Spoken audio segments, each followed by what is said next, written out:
Are there meaningful, policy changes that we can make to move us in a better direction? I don't know whether we have that capacity. We have identified in the last 5 years more than 750 cases of disinformation. And this is why it's always important for us to always look at the bigger picture.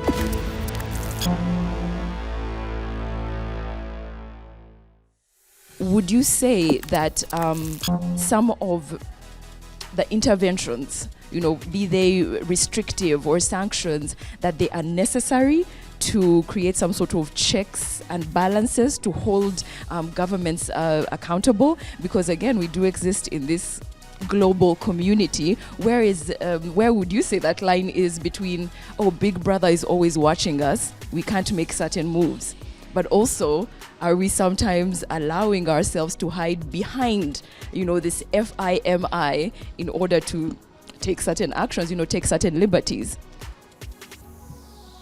That's very pertinent question. Well, first, I want to come back on the notion of interference and influence. As diplomat, a relation between states are what we call diplomatic relation.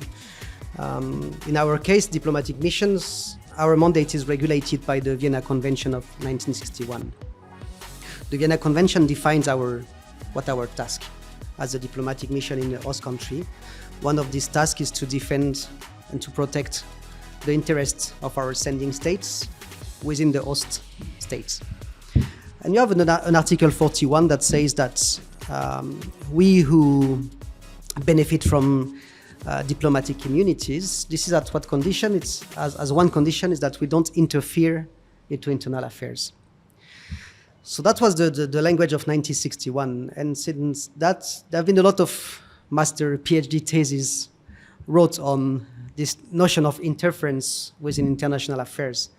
And as Dr. Kasaija was explaining, this new generation of human rights have brought in our daily engagements more and more focus on human rights, on humanitarian links to obligation, and it has somehow blurred the lines between this interest, interference, influence, because as we consider that promoting democracy, defending human rights is part of our interest. The defense of those values is our interest. So in our daily engagement with the authorities here, protecting rights will not fall under interference, but will fall under protecting our interests in the host nation, which is one of the tasks that we are mandated for by the Vienna Convention. So we have this discussion, and of course that might be seen differently from the authorities of one country. In these discussions comes the question of how you react. Most of those academic studies on this notion between interference and influence recommend that when there is an issue, a question, then the response has to be a conversational one, not a confrontational one. And then it's about a threshold, It's in our assessment of how you react. You have threshold where you consider that sanction is the good response and where conversation is the good response. But I want to say that those sanctions are not extraterritorial. So as EU, when you impose sanction, it's not the case in Uganda. There is no sanction in Uganda by the EU. But we do it, what concretely that entails, it means that you cannot have a bank account in euro in Europe, and you cannot travel to Europe. But it doesn't affect your life in your country of origin.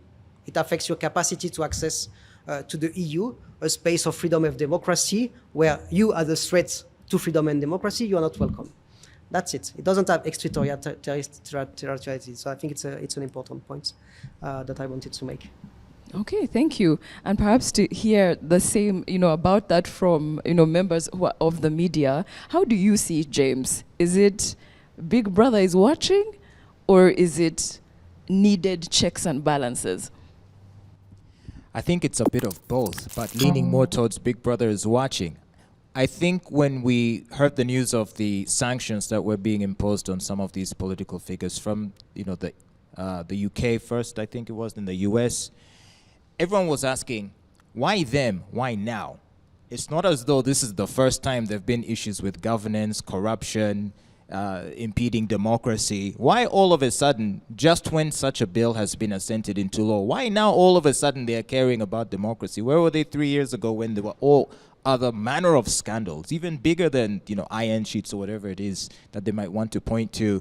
And I think it it sort of validates a lot of people's suspicions about them trying to weaponize those sanctions as a way to force compliance with certain agendas. And in particular, since these sanctions very closely coincided with the passage of the bill, it sort of, to most Ugandans, it just seems like, you go after gays, that's what they do to you.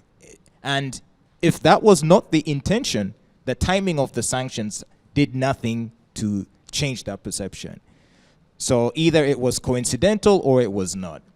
And I think that's why I think for a lot of these Western liberal democracies, who may have diplomatic missions here and there, they might want to think about how some of these actions might come across in the eyes of the countries where they're being hosted.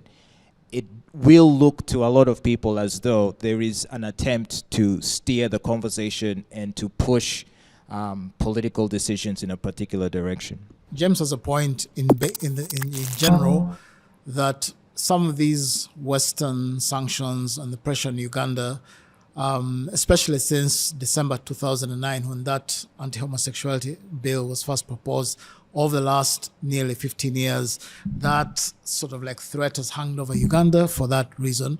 And Ugandans say, but we could name 200 other cases of human rights abuses and all that, and corruption that we face every day as a population. Why is it always this particular group of people that arouses your interest? We are whipped daily on the streets by the police and all that when you try to demonstrate, lawfully. And, the Western powers are kind of indifferent. They'll issue this statement about, calling for restraint and any of the other platitudes that come, I guess some people say, with diplomacy. But when it comes to the LGBT, then they stop being diplomats, they stop being neutral, they actually become activists and, really come out hard.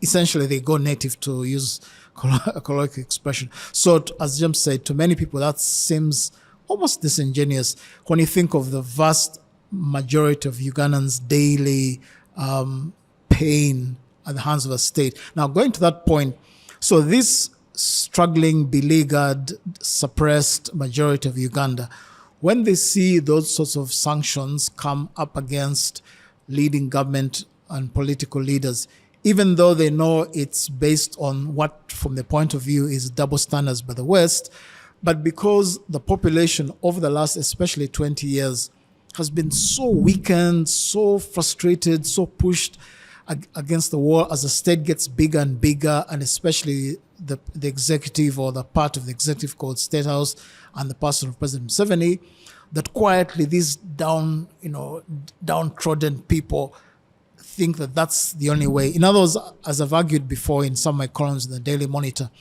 the true three-branch structure of the state in Uganda is not the executive, judiciary, and legislature, but it is all those three branches put together that we can now call the Uganda state, especially the deep state, the intelligence and military part of the state.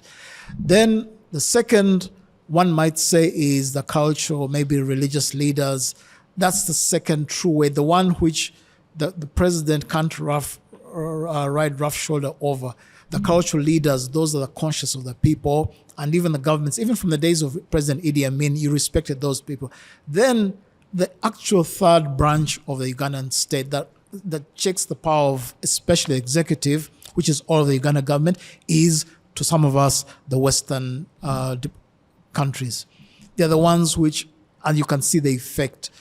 Anytime, even away from the LGBT question, just whenever it comes to World Bank sanctions, suspensions of aid and all this, we begin to feel that. So we, in a sense, half grumble about the interference and the double standards, but of course, those sanctions are usually directed against what the ordinary Ugandan sees as their enemy. So our enemy's enemy then becomes our friend.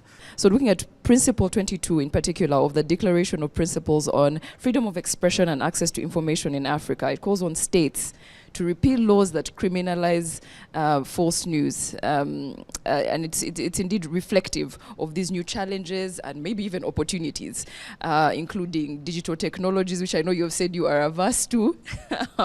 How would you assess the condition of freedom of speech? As I said, all of us, we have phones and which are computers, and we can put anything out there, whether verified or not.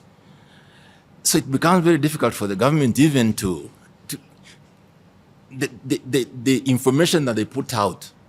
I'm one of those people, whenever we used to watch UTV, I don't know whether anybody watches UTV these days. I don't know the last person the last time when I watched UTV, because I think especially the new satellite TVs and stuff, and I think, I don't know, possibly if I want to get into local news, but if I really wanted to get serious stuff, then I would watch something else. And I think that's where the difficulty is for the governments. If you have a law, for example, criminalizing fake news, what is fake news? First of all, we need to define it. What are the parameters? What will be the ingredients of that kind of crime?